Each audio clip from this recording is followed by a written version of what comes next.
Hey, it's Andrew Downs. I'm proud to support Three Beards Media, and I would love to work with you. If you need merchandise for your company, organization, band, softball team, whatever, I can help. From name brand apparel to promotional items, large orders or small, online stores, and more, I can help your brand stand out. AKC Marketing is local, based in Johnston, and we are an employee-owned business, so our costs are low and our turnaround times are fast. But most importantly, we give you personal service to make sure you get exactly what you're looking for. Email me at andrew@akcmarketing.com or find me on social media and let's make some cool stuff together. Now sit back and enjoy this Three Beards Media podcast.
Welcome back to In the Side of the Storm, where we talk all things Cyclones. We are live from the AKC Marketing Studio with Andrew Downs and sponsored by Rebelton Distilling Company out of Osceola, Iowa, and Dan Douglas with Green Beret Realty. I'm Dave Larson here with my Storm Team partner and Cyclone great, the legend, Marcus Fizer. Marcus, good evening. How are you? I'm doing well, Dave. How about yourself? I'm doing good. You know, as I was sitting down, putting some thoughts together on the show, I'm thinking, it's kind of a slower week, not a lot going on. We've got a couple games going on, and then, you know, we potted last Friday, and then, bam, things just percolated and popped today. So I want to jump first to the football news. And one thing before we get too deep into it, the heralded J.J. Cole announced he's transferring to Appalachian State, so it's not a complete surprise. Obviously, he had entered the transfer portal earlier. Just was trying to decide where. I'm a little surprised at where he ended up. App State is in they compete in the Sun Belt Conference, which is the same conference as Marshall, University of Louisiana, which Cyclone fans are familiar with after playing them a couple of years ago in a tight one. Troy, Texas State, James Madison, who's had a couple of decent seasons, and App State is coming off a disappointing record of 5-6 and 3-5 in conference. So he appears to have landed in a good spot for him. I think gives him a chance to showcase his talents. But really, the big news that came out late this afternoon, Matt Campbell, reports are coming out from the Chicago Tribune, and then I've seen the Athletic report on this as well. But apparently, Coach Campbell is scheduled for an interview with the Chicago Bears. Travis Hines with the Des Moines Register had sent out a text chain just letting fans know that he had received some pushback that it may or may not actually be a real thing. But that's been a couple of hours ago, and I think we've seen some news reports to suggest that it's probably going to happen. Three Beards' own Chris Shipley, who's a Bears super fan, seemed awfully giddy in our text messages today. Your thoughts, Marcus, on Coach Campbell and being tied in with an interview with the Bears? Well, I mean, you know, being that student athlete once before and having my head coach is, you know, courted by the professional ranks is something that I'm versed to. So when you have great coaching, this is something that you should expect. I mean, you know, we can't be too upset about that. You know, otherwise he wouldn't be doing a good job for us if he wouldn't be getting that kind of recognition. So, you know, I think he's totally worthy for that position and, you know, the opportunity if, you know, he chooses that way. chooses that route. Obviously, we would prefer for him to remain at the great Iowa State University, but, we'll see what happens with, in the future to come. In years past, Coach Campbell's name has come up with a variety of different jobs, and some are probably true. Some are probably just more rumor than anything. I think I've heard potential with the Jets at one time. I think I've heard the Browns, although that's been a while. I believe the Lions had maybe either had a discussion or coach had declined to meet with them. Potentially, do you see there being a fit here with the Bears? With the young squad that they have, especially with the young quarterback that they have, that's extremely talented. Coming into an organization that hadn't, in the history of the organization, fired a coach during the season, that's something to think about.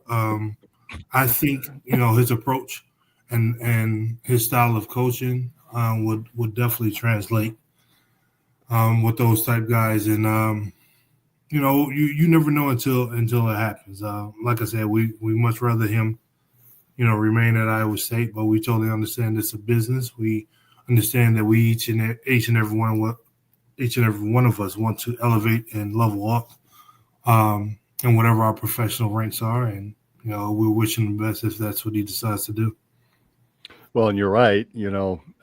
That seems like an ideal landing spot. If you're going to pick a spot, you're staying relatively close to home. We know he's an Ohio native.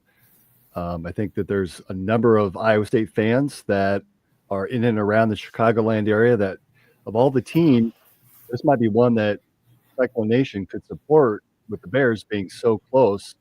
Obviously, I agree it would suck, but boy, having Caleb Williams, a young guy that has shown a lot of potential in this first season with the Bears, that seems like a great opportunity. Yeah, for Chris Shipley, it'll be bittersweet. But I mean, at least I guess for that side, he'd probably feel like now his Bears can, be elevated out of the skid that they've been on. But it's just the nature of the game. Like I said, we don't want to hold anyone back. Even when my freshman year, when we got called over to the Hilton, very early in the morning, to get that news from Coach Floyd, I knew, then that it was something that become a part of the business. I understood it more.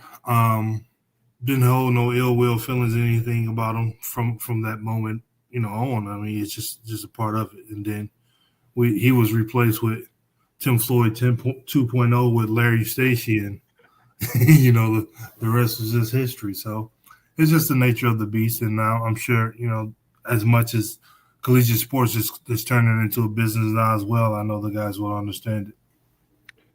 Looking back at the time with Floyd, there were a lot of rumors circulating in those, even the last couple of seasons prior to him accepting the Bulls job. As a freshman, looking back now, did you see some signs in retrospect that you thought, yeah, I saw that one coming? I've heard rumors that Jerry Krause or Jerry Reinsdorf were pulling up next to the Hilton and picking up Coach Floyd and going out for lunch after practice. Did you see any of that going on? I didn't see any of that. I saw them quite often at games and things of that nature, and I knew at that point, I mean, I didn't really even know how to play basketball, so I knew at that point they weren't there looking at me. So, you start putting two and two together, the more and more you heard about different things. But, I didn't let it affect my play. I mean, like I said, I was learning to, be a student athlete, learn how to play basketball better.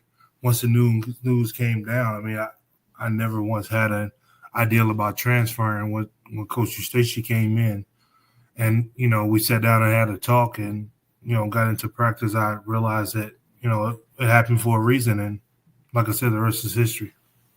Well, you talk about the transfer portal. That's probably the biggest thing that's concerning for me, is that the portal itself closed, but yet with the new rules, head coach leaves, that reopens it up for another 30 days for those players. And I just, here we are coming off our best season ever, most wins, in history, a lot of promise for next year. Boy, I think that'd be a big hit to the team if he were to choose to leave. It definitely will. And I think if I would have decided to transfer, maybe some guys would have, left as well. But that didn't happen. We'll see what happens with this situation. But we know the power of the Shield. We know they got the ability to put a lot of zeros behind a lot of numbers over there. So that's something, like I said, when you could change the dynamic of your family and generations to come, that's something you have to entertain. I want to talk a little bit more about that, but you raised a point about the Shield. Are you hearing any noise coming from your area about Bill Belichick and the Raiders? No, the only thing I've been hearing mostly is just the fans really want Deion and Shedeur. Oh. If it's not Deion and Shedeur, then they're thinking, if we can get Cam Ward, which will, be just as good or not even better, or the young fella Jalen Milroe from Alabama. So those are the things that we're hearing mostly around here. I hadn't heard much of. You said Bill Belichick, isn't he at UNC? He is at UNC, and so he's apparently a couple of teams reportedly have reached out to talk to Coach Belichick about perhaps jumping back into the NFL. I understand he's got a $10 million buyout, though, that drops June 1st to just $1 million. So some interesting transactions or potential transactions coming up for the NFL and Coach if he decides to jump back into the NFL. Yeah, that's very interesting. But like I said, I hadn't heard anything about it. I may jump back on the that's being the hometown. I'm kind of upset with them right now for letting Antonio Pierce go. So but I think that will be dynamic if they were able to land him. But we'll see what happens. Coming back to Iowa State, also announced today offensive analyst Kyle Kempt, the quarterback who led the Cyclones to that infamous 2017 victory at Oklahoma when all seemed lost, and we ended up leaving Norman with a big W. Announced that he is joining the staff at Drake University in Des Moines as their offensive coordinator, joining another former Cyclone who's now the head coach, Joe Woodley, who's sliding over from Grandview University after winning the NAIA National Championship this past season. So with Kyle Kemp's move to Drake, does that lead? Should we be reading anything into that in Coach Campbell? Man, it's hard to read anything into anything nowadays. You just got to see what happens and come what may. You just wish for the best in all situations. Especially you're going to be biased towards your personal own situation, but you never know what's going to happen. In these ranks. Well, be prepared. And again, for Kyle Kemp, that's an opportunity for him to be an offensive coordinator, to run the show on the offensive side of the ball and have that autonomy, which I'm sure that he has a lot of say in the offensive room today and on the coaching staff, but obviously has Taylor Mauser, who is the current OC. So certainly wish Coach Kemp a long, prosperous career, and who knows, maybe we'll see him back in Ames again someday. I tell you what, though, if defensive coordinator John Heacock has some sort of announcement in the next couple of weeks, I think I will then really be worried. So. Really be worried. Now you're starting to. Now the puzzles of what the picture that you're seeing in the future will be starting to come a lot more clear if something like that happens. But hey, we'll see. Fingers crossed. This is very early, very preliminary, but initial list of potential replacements. Do we look at someone like Nate Schillhouse, who was the offensive coordinator a year ago, left to join the Los Angeles Rams? Although if Coach Campbell takes the Bears job or any NFL job, I would suspect that Coach Schillhouse would perhaps be on that list. Mm-hmm. Could Taylor Mauser be the one? Although he just finished up his first season as offensive coordinator, but grew up coaching under Coach Campbell, has been there every season, came in from Toledo. I think a lot of the offensive players were excited when Coach Mouse was named the offensive coordinator, replacing Coach Shieldhouse. So I think that would probably play over fairly well and maybe help us to retain some players, especially on the offensive side. And I want to throw another name out there for you. This is coming out of left field. What about a guy by the name of Brent Big Play Curvey? Huh? Hey, I don't know where Brent is tonight, but I think we need to question any other three. I'm for any other three. I don't know if Brent has thought about being in a head coach's role. So I think more so the kids would probably be more inclined to possibly being with Coach Mauser. If that was the case, him being elevated to the head man, and possibly Brent being on number 2 on that options list, if that's an option. So we go with those 2, 1, 2, and see what happens. I mean, fun times if that occurs. All right, saying back in the football world, Brock Purdy and the 49ers ended their season, meaning that Brock is now eligible and up for a new contract. Of course, he still has 1 year left on that sham of a rookie deal that he's far surpassed that after his first 4 or 5 games in his rookie season. Dak Prescott of the I wish I could say better things about the Cowboys, but as a Cowboys fan, they leave me frustrated year after year. But Dak has set the bar at $60 million a year. I think that they need to sign Brock early in the signing period and not wait, because inevitably other quarterbacks are going to sign deals, and that number is just going to go up and increase. So if you sign him now, you probably get a little bit of a bargain. What do you think? I think from what we know about Brock, he's definitely deserving of it. I definitely think his representatives and everyone may push to get it done earlier so they can get the ship back on course.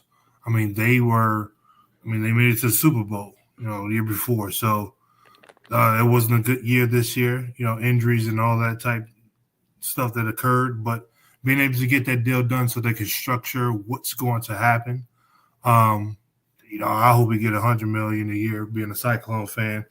But, I think he's the type of guy that will even take some, a structure that's a little bit less to be able to compete and win the Super Bowl. I mean, it's tough being right there. It's tough being right there and not winning it and knowing that you have the tools to win it all. And it'll be a tough situation. I personally think them waiting so long for Dak and CeeDee Lamb, hurt this season.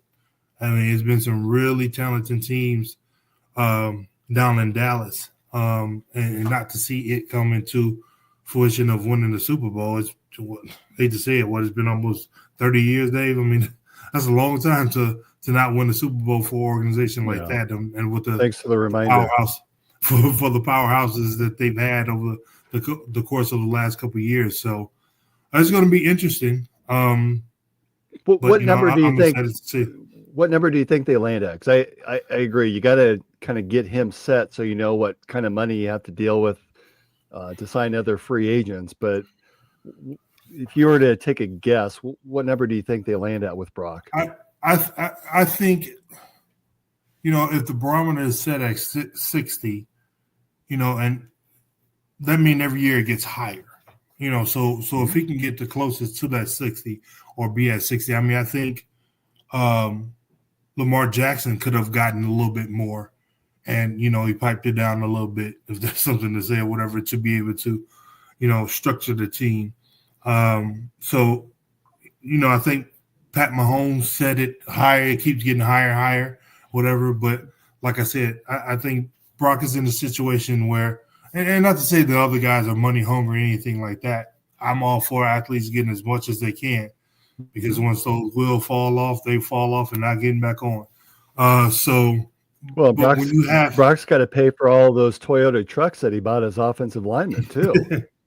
if Brock paying for those, he need to get a different agent because that's not a good deal. That's supposed to be an endorsement deal already set up. But those are some nice trucks too. I rented one of those trucks for the funeral when I went back home, and very thoroughly impressed. And I just had the basic, entry level Tundra.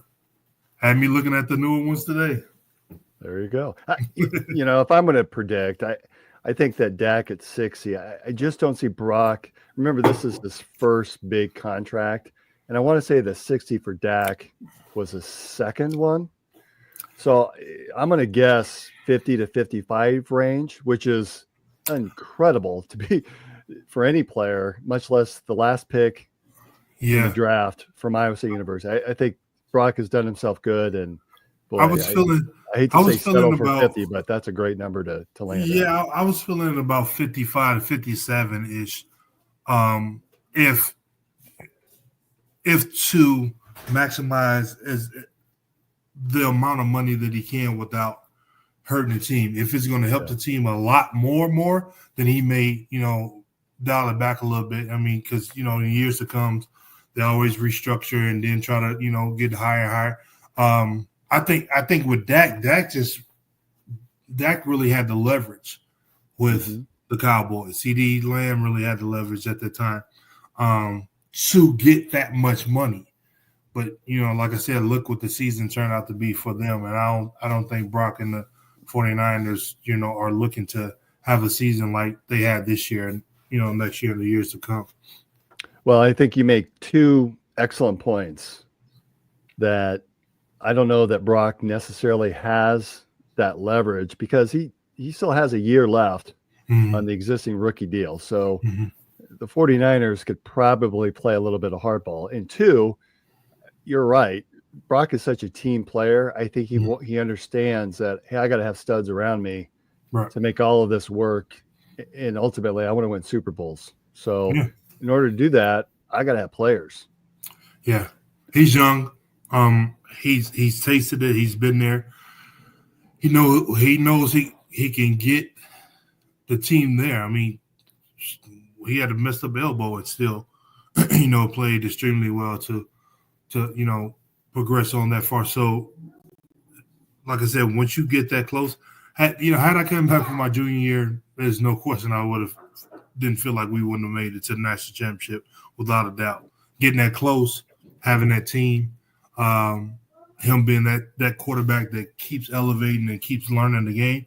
I mean, we're not going to say he makes it look effortless, but he's really starting to understand. Once you understand the game, once I understood my jump shot, once I understood the different angles, not being 7 foot, but being a 6'8", 6'9" post player, I understood the game a lot more. And once you understand that, then the things that it takes to have success. And he's had more success in the pros than I have, and I don't think he'll be the guy that's searching for $70 million a year, and then the team is terrible, and then he ride off into the sunset like I got my money. We know he's not that type of guy. Yeah.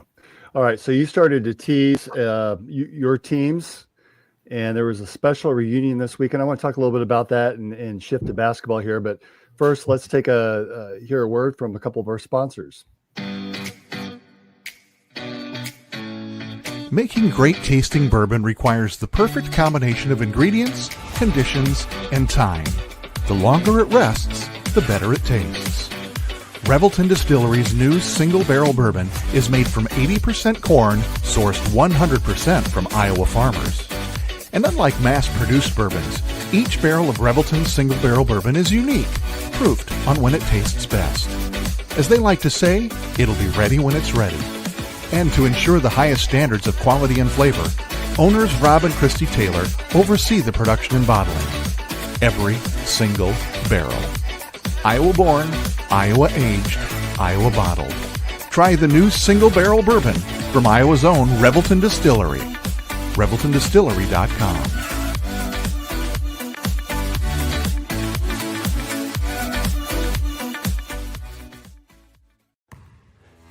energy meets precision, anything is possible.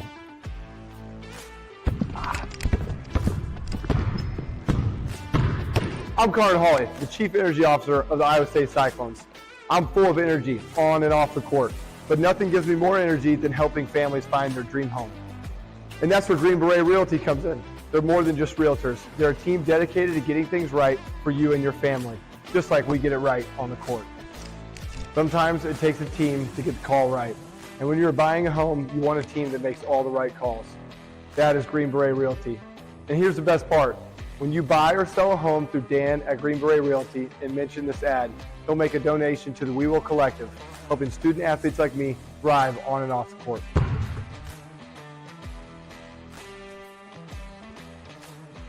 Green Beret Realty, because getting the call right means everything.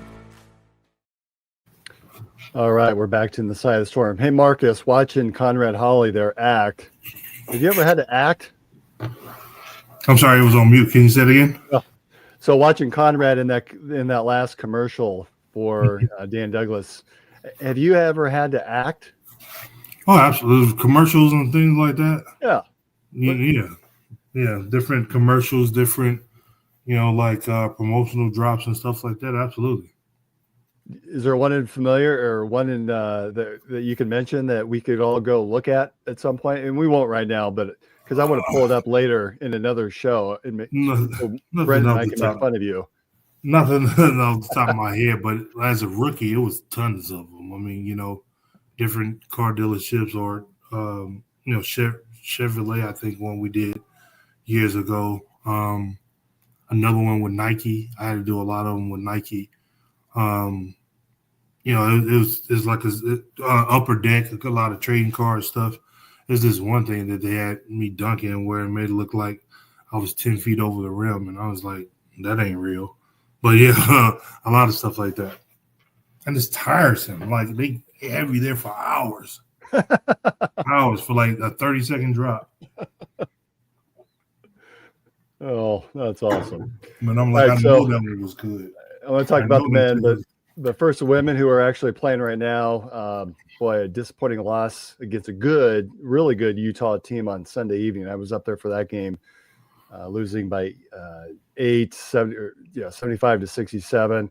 Boy, the women got down early, and it was just tough to come back. At one point, they did catch back up, but you know how that is. You get down, you fight back, you just kind of run out of gas, and I think the women did too. Continue to struggle from the outside in that game.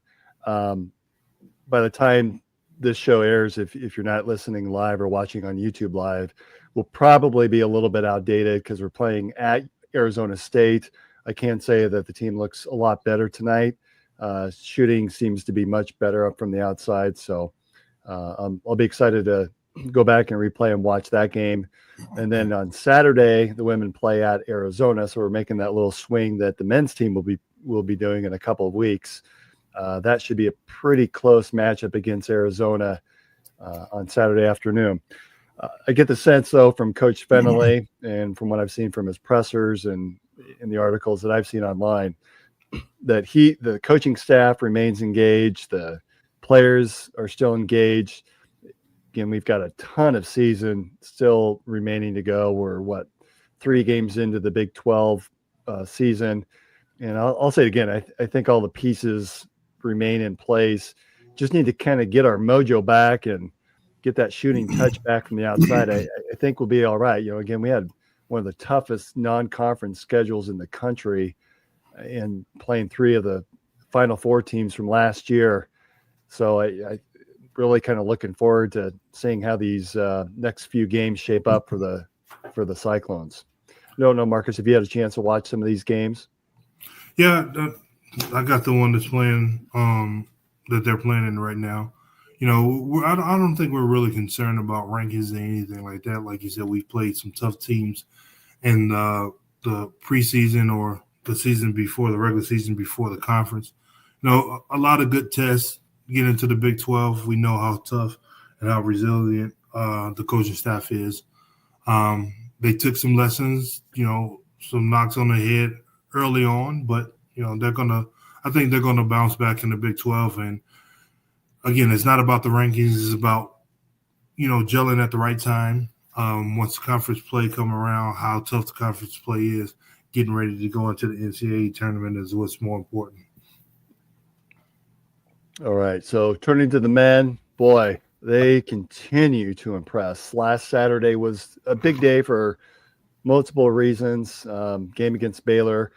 Iowa State, boy, they really won with ease. I know, Marcus, you had other commitments and weren't able to watch or make it back. Although I asked you before the show if you were like Dak Shepard, who was at the Golden Globes on Monday and was sitting there watching the Monday Night Football game on his phone while he's in the crowd. It doesn't sound like you had that same opportunity, which is unfortunate, but I totally understand. But still, won with ease against 25th ranked Baylor Bears, 74-55. It really wasn't much of a contest.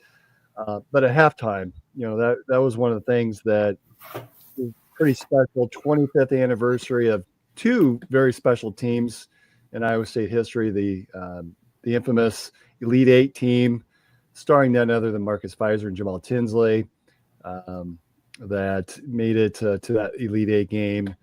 And a lot of players are back for that. I'm going to try to switch it over here to the my Twitter page. So I was there, able to sit kind of close, and was able to see some of the halftime festivities, and it was a lot of fun just seeing some of these old faces coming back. And I don't know if you've had a chance to take a look at some of these players as they came back and were announced or not, but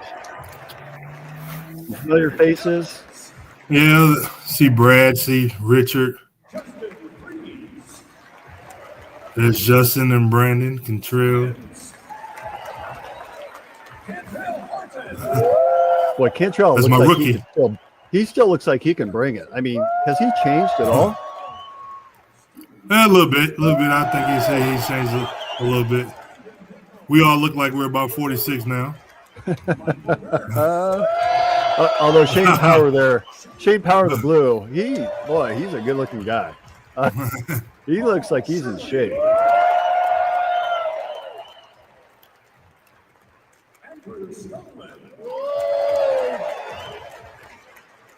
Boy, Skoggs is he's still a big man.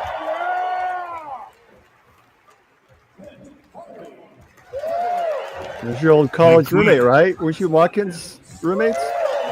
Yeah, Thomas. Yeah, he lives down here in Phoenix. We see each other 2 or 3 times a year. Coach Randy Brown. Coach Brown, Coach Carroll. Yeah, a couple of coaches there, and when Coach Carroll left, he had some head coaching gigs as well. Wasn't he at the University of Denver? Assistant coach Yeah. Chapman. Yeah, me and Trey talk a lot also on Facebook. And there's the GOAT to me, Goaty. That was good player. Coach Eustace, as you could probably hear and see, had received the loudest ovations of the night there. And that was a lot of fun to see. Yeah, he needed that. I mean, I think we did some great things at Iowa State during his tenure, and after I left, did some great things. And, I know it didn't end quite the way we all would have liked for it to end. And, he bounced around, went some other places afterwards. But, I think, that was one of the better teams that he's ever had. So not to be able to be there was definitely saddening for me, the family and everything like that. But unfortunately, the situation, family comes first. I had to be back home for that. But I would have loved to have been there. Love to have rub elbows with the guys again. Hopefully, we get a chance and opportunity to do it again soon. But we'll definitely love to come back home and see a couple of games and see how things progress with this season. Having a fun season this year, and be able to be a part of that will be special as well.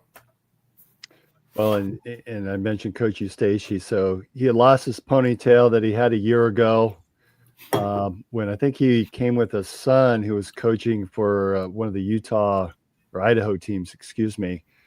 It was interesting to hear some of his comments leading up to that game and immediately following that. There's some recognition there about how hard he worked you guys. And you've mentioned this repeatedly, how tough practices were and that the games were almost easier than the practices themselves. And feels like, or sound like he's even got some regret that I think it sort of wears on him and he takes some blame for that Hampton loss. And I know you were gone playing for the Bulls at that time, but I think that there was a general consensus that that team was just out of gas at that point. And I think he feels like he owns some of that he's sort of come to that realization that, well, that did occur and he was able to maximize everyone's talents and had two really exceptional teams that he left everybody just with nothing left. Well, obviously I wasn't a part of that, team that lost to Hampton. And I always say, I don't want to get misconstrued in the ways of thinking that, he was a terrible coach. I mean, I think I was tough enough to be even able to play for a Bobby Knight. One of my Bulls teammate, AJ Guyton, was a tough guard. Shooter. His daughter actually plays for the University of Iowa right now. And he brought her up the same way, being, really tough nosed. So I don't want to get misconstrued and think that, he was, throwing balls at us or anything, trophies, anything like that. Like we just really had a focused, he just really had a focused mindset. He had it locked in of where he wanted us to be. And it was like going to work. And we had our fun, after practice was over and things like that, traveling and all of that. It wasn't a prison or a concentration camp or anything like that, for lack of better words. He was just really, really focused.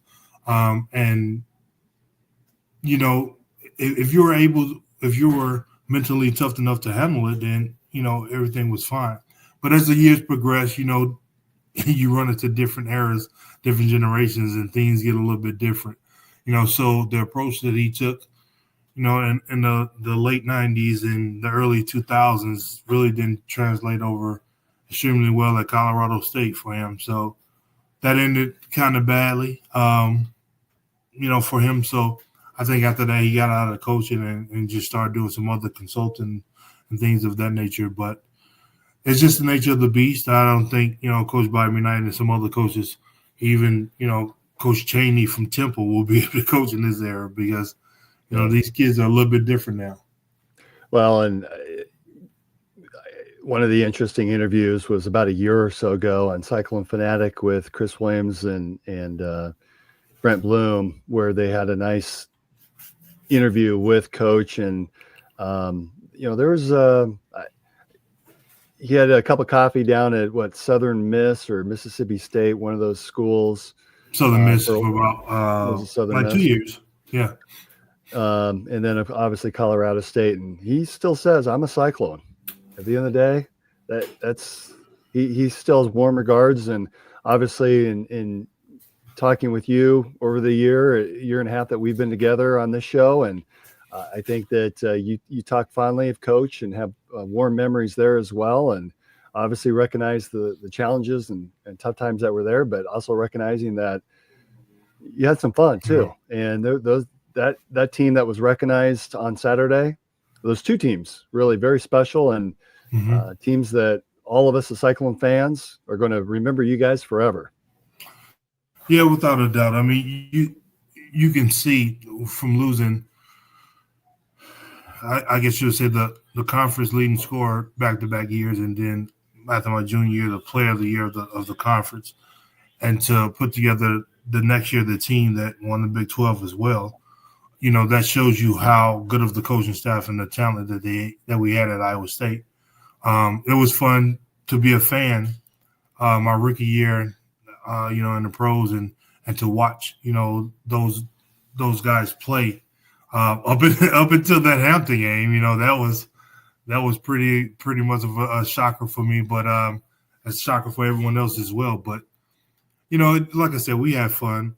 We just really, really knew from Coach Stacey down to Coach Carroll, Coach Linda Perry, Coach Barnes, what they wanted from us, what they needed from us. And there was no gray area in it. We knew if a stride stop was to come in the lane after penetrating from the guard to me being the 5, that's what they expected. The stride stop, Mike Nurse sliding to the wing because now they're doubling, kick the ball out, he make the 3, and we getting back on D. I remember showing, I think early in the podcast, what they were showing the game that we won down to Kansas, and kicked the ball out to Cantrell. Cantrell shot a 3 early on, and before the ball was hitting the nets, we were getting back. I was peeling out of the lane, getting back on defense, and he made the shot. He was pointing back for Mike Nurse to get the hold, and he was getting the top. It was that structure that we knew. That offensive end was an exciting reward. We were based on defense, and we knew as soon as we knew that offensive possession was over with a basket or a missed shot that we weren't going to get, we're getting back on defense to protect the hole. So we just knew the things that we had to do to be successful, and once you buy into that translates into wins. So we had a comment here from Brian on he said on YouTube saying no one cares about college. Sorry, Brian. This is in the side of the storm where we talk Cyclones, the Iowa State Cyclones, which is our college team and who we support. So, hey, Marcus, describe the impact that Coach Stacey had on your career as an NBA player. Do you think that you would have seen the NBA? Maybe I'll take that back. Because I think you're McDonald's All-American. You would have played in the NBA, I think. And your talent was certainly there. But what was the impact that Coach Stacey had on your career? I mean, it was tremendous. I give him, like I've always given a lot of credit to Coach Bill Finley, Larry Stacey, and Jamal Tinsley. I think that was a trio that really put together a lot in me, and I would say Coach Leonard Perry as well. Coach Perry was on me extremely hard. Like there was no kind of star treatment or anything like that. To bring that coaching staff in, it really, really translated to my game, making me tougher, making me understand the thing that was needed. Basketball really was a job. It really was something that you celebrated and had fun, either in the second half when it seems like we were in control or after the game was over. So to be able to have that dynamic of support all the way around, I was excited about coming back for my senior year, especially after losing the way that we lost. But, like I said, the story goes, unfortunately, how my parents' house burned down, childhood home burned down. So at that point, it was evident that I needed to leave, and the opportunity presented itself. Well, who knows? With the way that the NIL is working, I think you still might have a year of eligibility left. The eligibility may still be there, but like I said earlier, when those wheels fall off, they're done. I could put a little fix and flat in them for a couple moments, but nah, I'm not hedging out on a Keyshawn Gilbert or Taman Lipsey. Those guys will blow right by me right at this point. Well, and speaking of this year's team, so last night played Utah, came out ahead again. Started a little bit slow. I meant to take a quick look at the halftime scores. It felt like we were in the 30s at halftime, and I really kind of questioned whether or not we would hit that 80-point mark, but ended up doing that. And to be honest, I don't know what the hell I was drinking on Friday, but I think I'd said Houston on Tuesday, and I think I just looked at the wrong logo, and we don't even play Houston until February, and it's in Houston. I think we'll all know when that game is because it'll be all over there, every station, and I think it'll be probably on primetime ESPN because that's going to be probably a huge game for the Big 12. Last night, Taman with 20 and Curtis with 23. One thing I found interesting, Deshaun Jackson, though, had really an off night. 0 for 2 shooting and no points. Thoughts on Big Dog? Yeah, we got to get a lot more production out of him. we're starting to get into the crux of the season that's way tougher than, a lot of the early season, the regular season. It's new for him. This is definitely a tougher conference. No knock on the conference that he came from, but definitely we feel like it's the best conference in the nation in terms of basketball or collegiate sports. So we're early on into it. We're looking forward to him, being the player that he's been. His previous stops that he played college basketball. It's not easy. I remember my first couple games in the Big 12. It's extremely tough. So we'll see what happens in terms of, getting them in the right positions. Been a lot more aggressive. You can't miss 2 shots and then think, the night is over. I'll go 0 for 10, and before you know it, be 10 for 20. Now I'm at 50%. So, it was a guy, I forget the name of the sports store names. He said it from the first moment I met him, the owner there. It was across the hall from the Buckle. And as soon as I walked in, he used to always tell me, when in doubt, shoot, otherwise shoot. And at first I didn't understand it. And then a couple more times I went in there, he kept saying it, and I said, I got you. I understand it now. And so I never let it be a doubt. I knew that there was something that needed to be had, in order for us to have success and, put that rock up. Well, I like and we've talked about this. What I love about this team is that we can beat you in so many different ways. Yeah. If the big guys are off, you know what? We've got guards that will kill you. And that's kind of what happened last night between Taman and Curtis. And then, boy, if they're off a little bit, we have the presidents down low that will take over. We've got Momcilovic, who will just start keep draining threes from the outside. And what's that say about this team when we have really an off night and can still beat a quality team like Utah the way that we did? It reminds me a lot of our teams. I know there was a few games where, they focused in on me and, Jamal will have a triple-double that nobody's seen happening.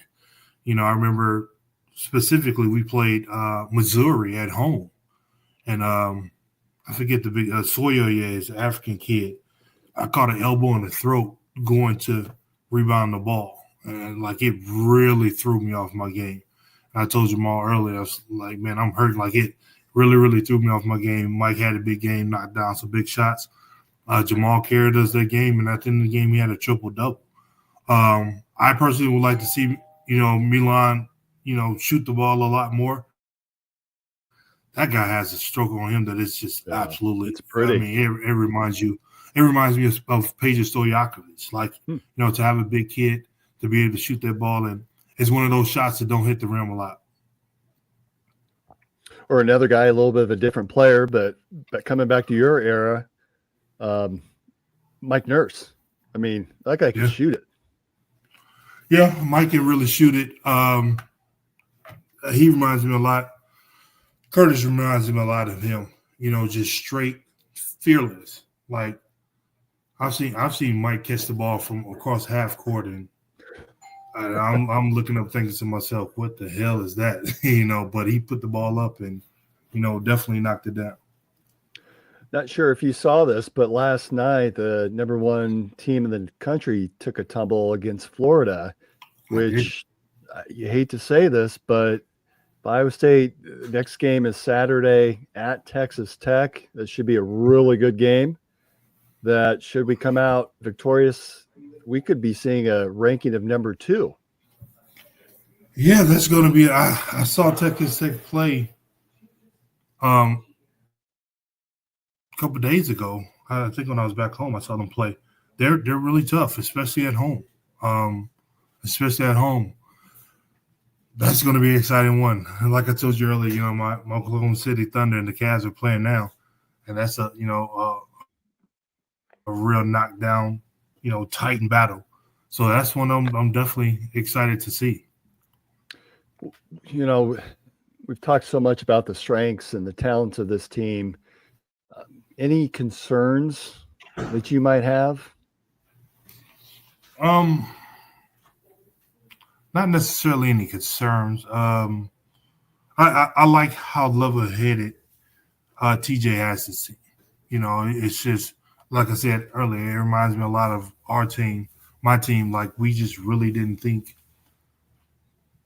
I think once we got into conference, once we broke into the top 25, I really didn't think at all about rankings. Then we broke into the top 10 and they were saying, you guys in the top 10. I'm like, man, I don't mean nothing to me. Like these teams, these programs that we're facing are tough. I was so locked in on just doing whatever we had to do to win.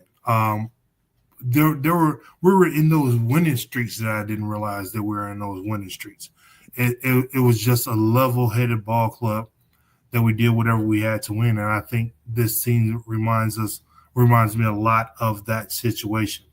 Different era, they're playing a lot of different teams now than maybe the powerhouses that were in the Big 12 for us then are have moved on, but you still have like the Houstons and Kansas is still there. So we're going to see what's going to continuously happen once we get on the road and face a team like Texas Tech and things like that. Once we start winning those ball games, I knew that we had something special, and I'm looking forward to that as well here. Well, without being Captain Obvious, you have a bad shooting night. That's always a risk for any team, right? Just It happens to the best teams, even those that make it to the Final Four. It happens on occasion. I guess the one area and I think it came out last night in particular, there was at one point Utah went on I think a 15-2 run that Keyshawn hit a three to stop that and stop the bleeding. But at times we seem to, I don't want to call it laziness, but at times we get complacent with the defensive rebounding. We've seen a lot of positives on the offensive side, and boy, when they want to box out offensively or defensively, we look damn good. But it feels like at times if we're not careful and that's not front of mind, that could be something that could come back to hurt us at some point in the season. Yeah, when you typically have good rebounding tandems, that works out. Most of the time for the better of the team. Me and Stevie pretty much had that pretty much locked down. Paul came off the bench and did a great job. Martin as well. Dustin and Melvin Edgem. Those guys were a complete beast. George and Royce and those guys. Once you have those cores of players that's locking down and rebounding the ball extremely well, Josh is doing a great job. Rebounding. I think Deshaun needs to help a little bit more with that, and I foresee that helping. I foresee that coming. Because we've seen the things that he's capable of in the years past. So once you get that locked in, teams know that they're not going to get extra shots. That's something very important for the success. And to go past me and Stevie, we had Contrell Horton that was down there, and Brandon Hawkins that will sneak in there at 6'4", 6'5" to get some rebounds. May have Mike Nurse every once in a while sneak down in there when he's supposed to be getting back in Jamal Tinsley, but for the most part, limiting them to one shot is what's really important. And then just slowing it down and grinding in the basket. Going on the 15-2 run. I'm not necessarily saying TJ should have taken the timeout, whatever, but Larry would have burned all his time. I was right in and there if that would have been the case. But like we said, it's early in the conference, so I think it's going to fall into place. And I don't intend that to be a strong critique. It's more of an observation that, hey, if we're going to get dinged or something unfavorable is going to happen, it might be that. But we're really grasping here because this is just such a good team that has so much talent that all the pieces are there, much like the women's team, but even to a greater level. I mean, we've got the height, we've got the strength, we've got power, we've got shooting, we've got just gutsy players. Yeah, they've got it all. Yeah, that's what's scary. And I mentioned earlier, I don't think, maybe we're hiding Milan from, from being that secret weapon. But just a couple of games ago, he came out and nailed like 3 threes in a row. So, and that might have been actually the Baylor game. He was hot. He was on fire. I think that's mid, as the kids say, to what he's capable of doing. And if it produces when it needs to produce at the right time, then I'm not mad at it at all. Spread the wealth around, do the things that you got to do to continuously win on.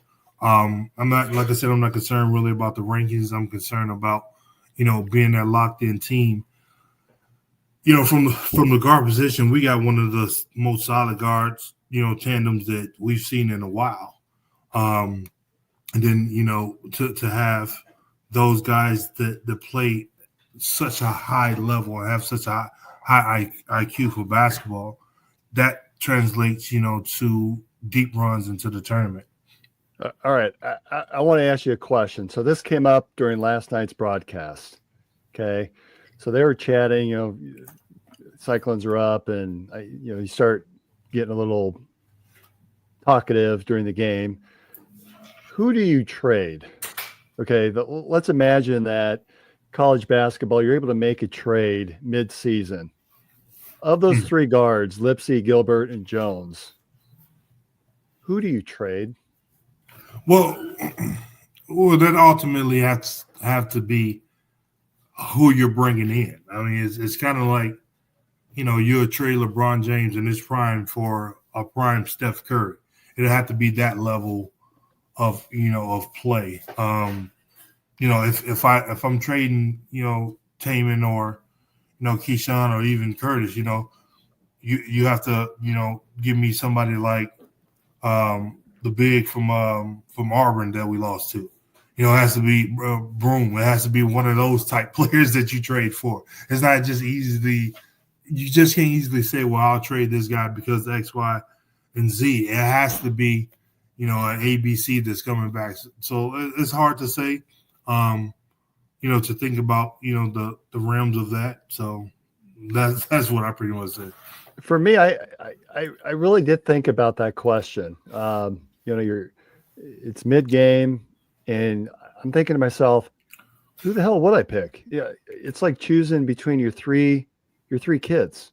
Mm-hmm. They're my kids. They're my favorite kids. I can't pick one of those. And to be honest, I didn't have an answer because they all do slightly different things, and they do them so well, and they're so valuable. I don't know that I could pick. If anything, I would just resign. Yeah, I mean, and like I said, it will have to be something in the realm of, as dynamic of the player that you're sending away. I'm trying to think like who in recent years.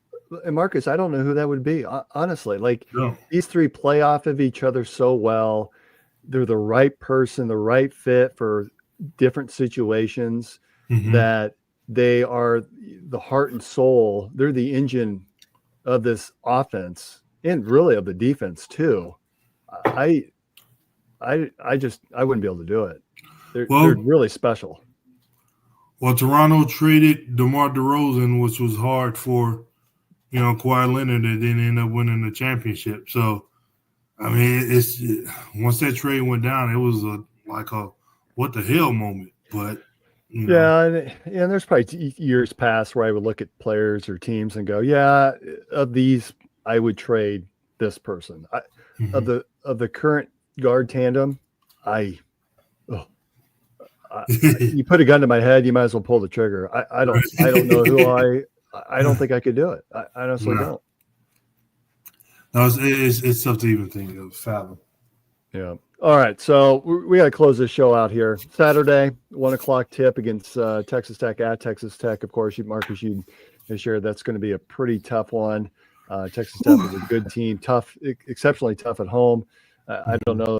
I think Lubbock is out in the middle of nowhere, and I don't know that we have a lot of success over the years. We had to go back and look at records, but I think that just generally is a tough place to play because of the venue itself. And then next Wednesday, a week from tonight, next week's show, that one should be interesting because it's a 6:00 home game against Kansas, the Jayhawks. So it'll be on ESPN2, which I don't know why you're putting that game on ESPN2. It feels like a bigger game than ESPN2, but next week's show should be a lot of fun for us.